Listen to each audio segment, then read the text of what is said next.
ఇప్పుడు chicken curry ఒకటే రకంగా చేసుకొని బోర్ కొడుతుందా తినాలంటే?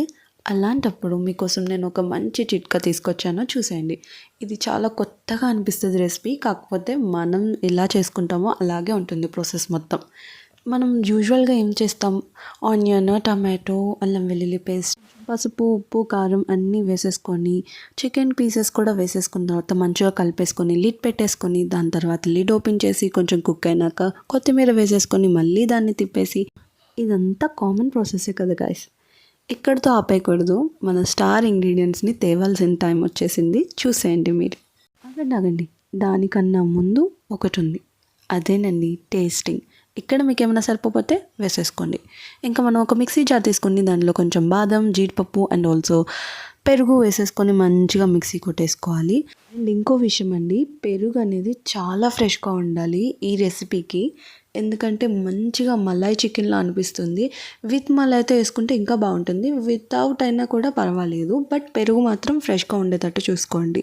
మనం గ్రైండ్ చేసుకున్న ఈ పేస్ట్ని మంచిగా కర్రీలో వేసేసుకొని పీసెస్ అన్నిటికీ పట్టేటట్టు కలుపుకోవాలి. ఇంకా ఫైనల్గా టేస్టింగ్ టైం వచ్చేసింది. టేస్ట్ అయితే చాలా అంటే చాలా బాగుంది. మీరు కూడా ఒకసారి తప్పకుండా ట్రై చేయండి. అండ్ ట్రై చేసిన తర్వాత ఎలా ఉందో తప్పకుండా కామెంట్ బాక్స్లో కామెంట్ చేసేయండి. Until then please do like, share and subscribe to my channel అండి. ఇప్పుడు చికెన్ కర్రీ ఒకటే రకంగా చేసుకొని బోర్ కొడుతుందా తినాలంటే?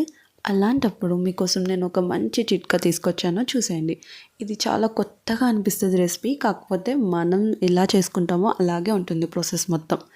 మనం యూజువల్గా ఏం చేస్తాం, ఆనియన్, టమాటో, అల్లం వెల్లుల్లి పేస్ట్, పసుపు, ఉప్పు, కారం అన్నీ వేసేసుకొని చికెన్ పీసెస్ కూడా వేసేసుకున్న తర్వాత మంచిగా కలిపేసుకొని లిడ్ పెట్టేసుకొని దాని తర్వాత లిడ్ ఓపెన్ చేసి కొంచెం కుక్ అయినాక కొత్తిమీర వేసేసుకొని మళ్ళీ దాన్ని తిప్పేసి, ఇదంతా కామన్ ప్రాసెసే కదా గైస్.